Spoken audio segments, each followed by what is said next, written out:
अपनी संपत्ति अपनी संतान को देनी चाहिए, लेकिन ध्यान से सुनना, 4 हिस्से करने चाहिए। 4 हिस्से करने चाहिए। एक हिस्सा जो पीढ़ी जा रही है, उन पितरों पूर्वजों के उद्धार के लिए धर्म करो, पुण्य करो, दान करो, सेवा करो, जरूरतमंदों की मदद करो। ठीक है। दूसरा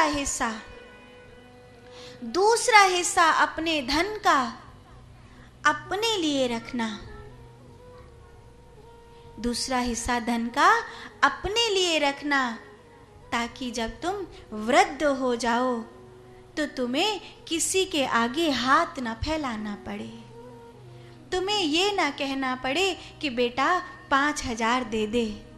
बेटा कहे क्यों चाहिए, पिछले महीने तो दिए थे, कहां खर्च कर दिए। अपने लिए रखना, बुरा नहीं मानना, सच्ची बात कह रही हूं। और तीसरा हिस्सा अपनी संतान को दे देना।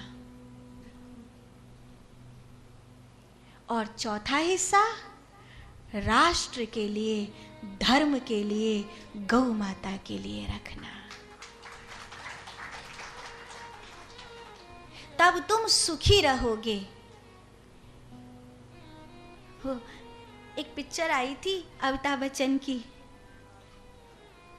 नाम तो याद नहीं। हाँ, तो उसमें वो सबरी संपत्ति अपने लड़कन को दे दिए। फिर बुढ़ापे में दोनों पति पत्नी अलग होते हैं, बड़ी मुश्किल से घर चलता है। अब वो तो पिक्चर है, वहां में बाकी किताब चल जाए है, और तुम्हारी किताब ना चली तो क्या होगा सोचो। इसीलिए यथार्थ सत्य यही है कि जीने का ढंग जरूरी है, और जीने के ढंग में ये याद रखना कि अपनी संपत्ति के 4 हिस्से करके ही चलना।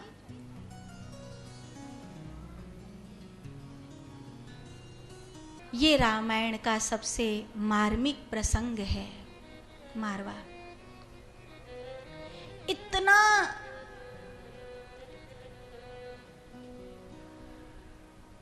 करुण प्रसंग है ये कि इस संसार में शायद ही कोई हो जिसके हृदय में ये चुभन ना हो कि किसी ने राम को वनवास दे दिया।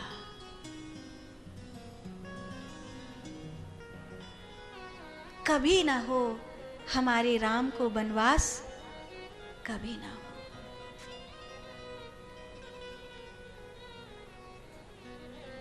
हमारे राम को वनवास कभी ना हो। गोस्वामी तुलसीदास जी कहते हैं,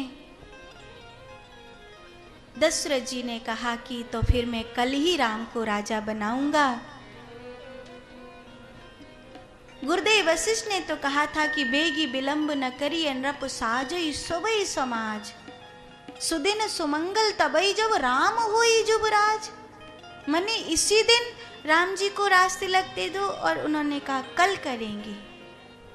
आप जब ये कहते ना कल करेंगे, ये वनवास राम का नहीं है, ये वनवास हमारा है। हमें अपने अपने जीवन के रावण को मारना है कि नहीं?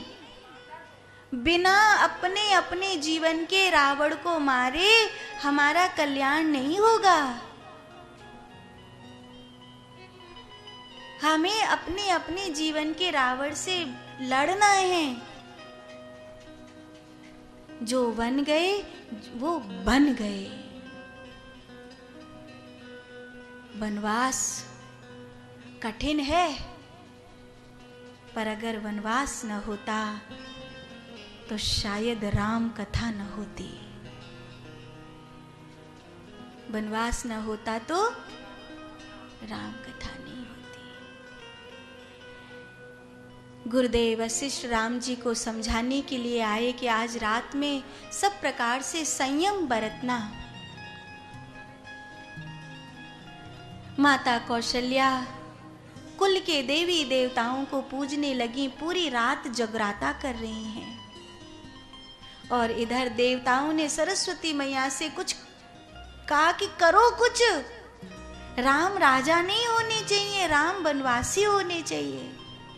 पूरी प्रजा खुशियां मना रही है, हमारे राम राजा बनाए जाएंगे, हमारे राम राजा बनाए जाएंगे, सब खुश हो रहे हैं। लेकिन यहाँ नाम मंथरा मंदमती चेरी के कई के,